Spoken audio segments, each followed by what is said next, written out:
Okay, so we're looking at how to draw the lateral corticospinal tract. This spinal tract allows for voluntary movement of the arms and legs. You have an anterior corticospinal tract, and that does primarily the muscles of the trunk and the proximal muscles, but that's not what we're looking at today. We're looking at how you would have voluntary movement of the arms and legs. Now, if you think of the words corticospinal, that's indicating that this is a top-down system, starting in the brain, the cortex, and traveling down to the spine, which makes sense because if you want to move, you have to desire it first. So the impulse to move originates in your prefrontal cortex, and then what's going to happen is you're actually going to get a trigger. Let's say we want to lift our left big toe. You've got an upper motor neuron, which is going to live in the motor cortex of the frontal lobe, and that's where you're going to start to have action potential be generated. So remember that the motor cortex follows a homunculus, the little man.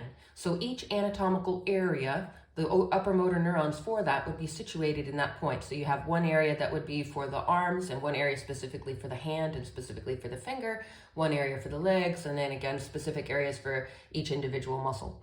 So we're lifting our left big toe. So we're going to start on the right side of the body. The upper motor neuron, you've got action potential being generated, and the impulse, remember, action potential is going to be passed from point to point like a football, but it follows the axon, okay? And the axon of the upper motor neuron runs down through the brain, and it's going to go past some landmarks called the corona radiata and the internal capsule. And those are essentially landmarks, like if you think of it as particular petrol stations along the highway. That's all that they are. They're just telling you where you are in the brain. But it's going down past the corona radiata and the internal capsule, and then it's going to go down through the thalamus, through the midbrain, the pons, and the medulla. And at the medulla, it decussates, it crosses over to the other side, and that's how we end up on the left-hand side. Now, medulla and spinal cord are going to be continuous, so basically now it's going to start to descend all the way down the white matter from C1 all the way down through L4, and it's going to end up at L5, and it's going to enter into the ventral horn of the gray matter, okay?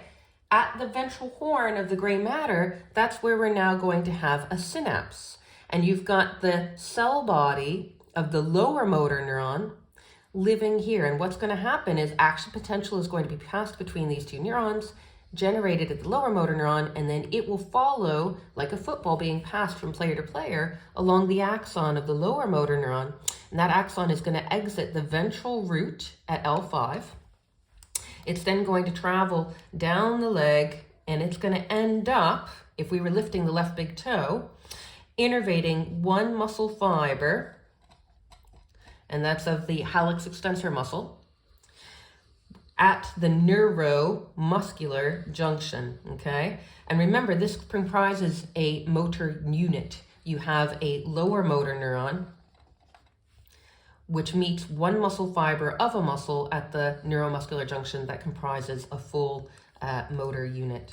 But this is the pathway. So we desire movement. We start with our upper motor neuron here at M1 in the frontal lobe.